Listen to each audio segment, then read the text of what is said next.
Hello dear students, how are you? Today we will discuss science worksheet 40, carbon and its compound. अब देखिए friends, यहाँ पर हम functional group, इससे पहले हमने कार्बन कंपाउंड्स की प्रॉपर्टीज के बारे में पढ़ा है। आज हम यहाँ पर कार्बन कंपाउंड की प्रॉपर्टीज के बारे में प्रॉपर्टीज के बारे में पढ़ा है। आज हम फंक्शनल ग्रुप के बारे में पढ़ने जा रहे हैं। यहाँ पर देखो, यहाँ पर फंक्शनल ग्रुप है, तो इसमें देखिए आप फंक्शनल ग्रुप। अब देखिए, carbon form bond with others elements such as halogens, oxygen, nitrogen and sulfur। देखिए दोस्तों यहाँ पर क्या है, कार्बन टेट्रावोलेंट होता है, तो वैलेंसी होती है, यहाँ पर टेट्रावोलेंसी होती है। तो यहाँ पर देखिए, इसमें हाइड्रोजन कंपाउंड, यहाँ पर हाइड्रोजन एटम इस पर लगा हुआ होता है इस प्रकार से। अब ये टेट्रावैलेंसी को कंप्लीट रखता है। इसकी जगह पर यदि नाइट्रोजन, यहाँ पर नाइट्रोजन, ऑक्सीजन, हेलोजन्स, यदि इस हाइड्रोजन को यहाँ से रिप्लेस कर देते हैं, तो वहाँ पर देखो हेट्रो कंपाउंड, और जो इसके रेफाइड की जगह जो है रिप्लेसिंग के बाद में जो अदर्स एटम यहाँ पर आ जाता है, तो उसे हम यहाँ पर क्या कहेंगे, उसे हेट्रो एटम्स कहते हैं। तो देखिए यहाँ पर क्या है, carbon form bond with others elements such as halogens, oxygen, nitrogen and sulphur in a hydrocarbon chain. One or more hydrogen can be replaced by these elements such that the valency of carbon remain satisfied. In such compound, the elements replacing hydrogen is referred to as a heteroatom। जो मैंने बताया आपको कि दोस्तों यहाँ पर जो hydrogen को रिप्लेसिंग करके इसकी जगह पर अन्य एनी एटम आ जाता है, जैसे कि हेलोजन है और नाइट्रोजन है, ऑक्सीजन है, सल्फर है, तो उसे हम हेट्रो एटम्स कहते हैं। These hetero atoms are also present in some group.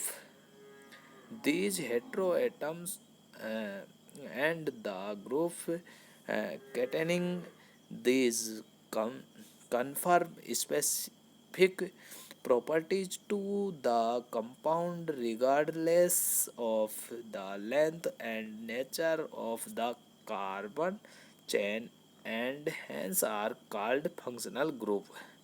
और उसे हम फंक्शनल ग्रुप, जो भी फंक्शनल ग्रुप होता है वो उसकी चेन की लेंथ पे और उसकी नेचर पर इसकी प्रॉपर्टीज का कोई फ़र्क नहीं पड़ता, इसकी प्रॉपर्टीज में कोई चेंजेज नहीं आता, उसे फंक्शनल ग्रुप कहते हैं। केवल हाइड्रोजन को रेफर्ड किया जाता है, उसकी रिप्लेसिंग की जगह यानी कि उसकी जगह दूसरा एटम आ जाता है, हेट्रो एटम्स कहते हैं। उससे उसके चेन की लेंथ और नेचर पर कोई प्रभाव, उसके नेचर से उसकी प्रॉपर्टी पर कोई प्रभाव नहीं पड़ता, तो उसे फंक्शनल ग्रुप कहते हैं। दोस्तों देखिए, आपके यहाँ तक सभी की डाउट क्लियर हो चुकी होगी। अब हम आगे बढ़ते हैं। देखिए इसके बाद में देखो आप यहाँ पर आइडेंटिफाइंग फंक्शनल ग्रुप। अब फंक्शनल ग्रुप को आइडेंटिफाई किस प्रकार किया जाता है, पिछली वर्कशीट में हमने इसके बारे में अच्छी तरह पढ़ा है। देखो यहाँ पर हेलोजन जो एलिमेंट्स होते हैं उसमें फ्लोरीन है, क्लोरीन है और ब्रोमीन है और आयोडीन है, ये हेलोजन एलिमेंट्स हैं। यदि हेलोजन एलिमेंट्स इनमें से कोई भी, जैसे कि इसमें ये यहाँ पर क्लोरीन लगा है लास्ट में, ठीक है दोस्तों, तो यहाँ पर क्लोरीन लास्ट में लगा है, तो ये क्लोरीन है, तो ये हेलोजन है, तो यहाँ पर एक क्लोरीन है। उसी प्रकार से यहाँ पर इस जगह पर ब्रोमीन भी हो सकता है आयोडीन भी हो सकता है और फ्लोरीन भी हो सकता है। उसी प्रकार अब तो यहाँ पर इनमें से यदि चारों में से कोई होता है तो उसे हेलो फंक्शनल ग्रुप होगा। फिर यहाँ पर हेल्कोहल, हेल्कोहल एक फंक्शनल ग्रुप है, पिछली वर्कशीट में हमने पढ़ा था। तो यहाँ पर OH, यदि किसी कार्बन सीरीज के लास्ट में OH है, कहीं भी उसमें OH फंक्शनल ग्रुप जुड़ा हुआ तो वो एल्कोहल होगा। यदि किसी भी कार्बन सीरीज में CHO, क्या है CHO, यदि फंक्शनल ग्रुप जुड़ा हुआ है तो उसे एल्डिहाइड कहेंगे। क्या हो कहेंगे, देखो यहाँ पर CHO जुड़ा हुआ है, उसे कहेंगे एल्डिहाइड। यदि किसी भी फंक्शनल कार्बन सीरीज में COO यानी CO यानी कि C+O जुड़ा होता है कहीं भी तो उसे हम कीटोन फंक्शनल ग्रुप कहेंगे। इसी प्रकार आगे देखिए, जहाँ किसी भी कार्बन सीरीज में COOH, अब देखिए दोस्तों यहाँ पर कीटोन है, कीटोन में ये गलत दे रखा है। क्या दे रहा, गलत है इसमें, इस जगह पर डबल बॉन्ड ना होके C+O यहाँ है तो इसको में करेक्शन कर लेना आप।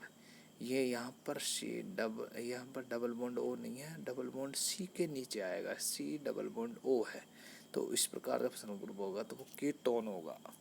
ओके, उसके बाद में कार्बोक्सिलिक में COOH, यदि किसी कार्बन सीरीज में COOH जुड़ा हुआ तो वो कार्बोक्सिलिक एसिड होगा, जो यहाँ दे रखा है।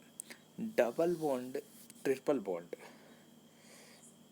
दोस्तों हमने पढ़ा है एल्किन, एल्केन। देखो एल्केन सैचुरेटेड हाइड्रोकार्बन है और एल्किन और एल्काइन अनसैचुरेटेड हाइड्रोकार्बन है। तो ये हमने पिछली वर्कशीट में पढ़ा है। तो यहाँ पर ये अनसैचुरेटेड हाइड्रोकार्बन सीरीज है तो इसमें डबल बॉन्ड, ये डबल बॉन्ड आता है और ट्रिपल बॉन्ड आता है। तो ये डबल बॉन्ड, ट्रिपल बॉन्ड, ये अनसैचुरेटेड हाइड्रोकार्बन है। और सैचुरेटेड हाइड्रोकार्बन में केवल सिंगल बॉन्ड आता है, वो एल्किन होता है, वो एल्केन होता है, और डबल बॉन्ड एल्किन और ट्रिपल बॉन्ड एल्काइन। ठीक है दोस्तों, यहाँ तक आप सभी के समझ में आ गया होगा। हम आगे बढ़ते हैं। देखिए इसमें देखो, हाँ इसके बारे में देखो, यहाँ पर हम इसके बारे में आपको कुछ बता देता हूँ कि जो एल्कोहल है, देखो दोस्तों यहाँ पर यह है हेलोजन। हेलोजन में यहाँ पर देखो, इसमें हेलोजन में क्या है, क्लोरोप्रोपेन। यहाँ पर तो क्या है, ये हेलोजन है तो इसका नाम IPC नाम होगा क्लोरोप्रोपेन। इसका ये OH है तो हेल्कोहल है यहाँ पर, तो इसका होगा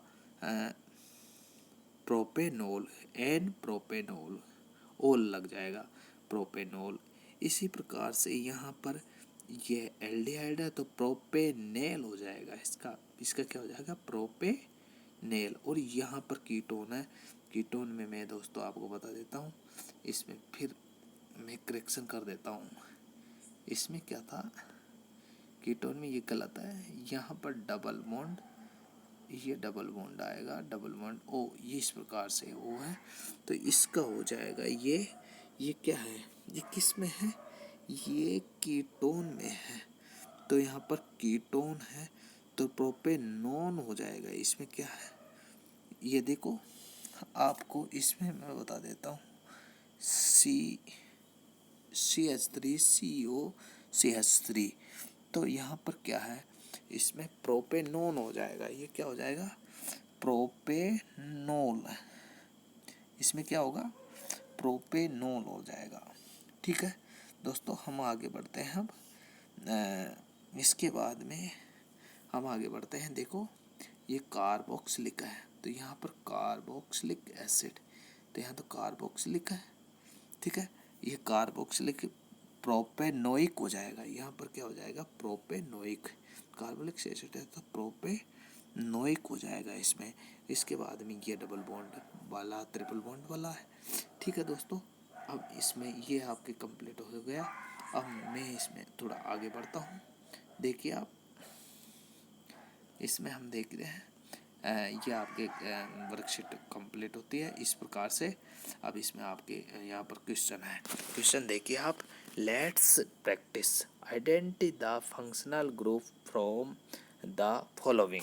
अब यहाँ पर देखिए इसमें क्या है, आपको देखो दोस्तों, मैं आपको बता देता हूँ। अभी मैंने आपको क्लियर बताया कि फंक्शनल ग्रुप को देख के हम बता सकते हैं क्या है। अब देखो यहाँ पर क्या है, सी डबल बॉन्ड ओ, तो यहाँ पर ये क्या दे रखा, सी डबल बॉन्ड ओ, तो ये किसका होगा, कीटोन। यहाँ पर क्या होगा, कीटोन, क्या होगा, ये कीटोन हो गया।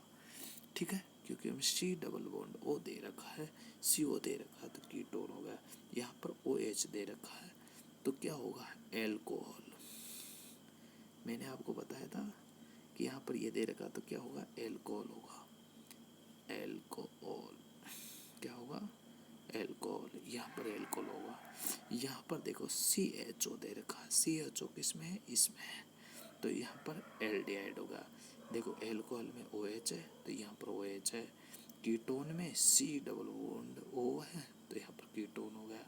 इसके बाद में C double O H, C double O H कहाँ पर है इसमें, देखो देखो सी डबल ओ एच यहाँ पर है, तो ये हो गया carboxylic acid, carboxylic acid, carboxylic acid हो गया। फंक्शनल ग्रुप क्या है इसमें, कार्बोक्सिलिक एसिड।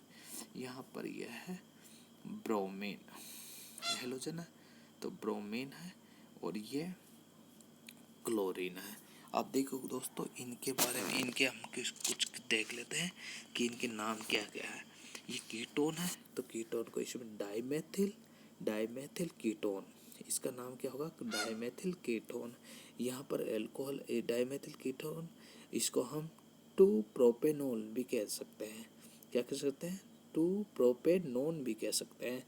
जैसे इस पर हमने यहाँ पर कहा था ना 2 प्रोपेनॉल, ये क्या है, 2 प्रोपेनॉल, तो इसका हम 2 प्रोपेनॉल भी कह सकते हैं।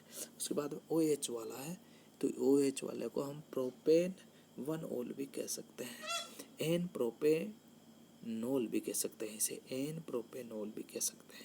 उसके बाद में CHO है, तो इसको हम इथेनॉल, क्या है ये, CHO है, तो इसे हम एल्डिहाइड फंक्शनल ग्रुप है, तो इसे हम इथेनॉल, इसका नाम क्या है, इथेनॉल। और यहाँ COOH है, तो ये क्या है, कार्बोक्सिलिक एसिड फंक्शनल ग्रुप है, तो इसको हम कार्बोक्सिलिक एसिड, तो इसको प्रोपेनोइक क्या कहेंगे, इसे हम प्रोपेनोइक या कार्बोक्सिलिक एसिड कहते हैं इसे। पर यहाँ पर देखो CH3 CH2 ब्रोमीन और CH3 क्लोरीन है, तो देखो इसे ब्रोमो इथेन, इसे ब्रोमो इथेन कह सकते हैं, और इसको इथाइल ब्रोमाइड भी कह सकते हैं, इथाइल ब्रोमाइड भी कह सकते हैं, ब्रोमो इथेन भी कह सकते हैं। इसी प्रकार इसको इथाइल क्लोराइड भी कह सकते हैं, और क्लोरो इथेन भी कहते हैं इनको। तो इस प्रकार से आपकी ये वर्कशीट कंप्लीट होती है। किसी भी स्टूडेंट को किसी प्रकार की कोई डाउट हो तो वो मेरे से पूछ सकता है।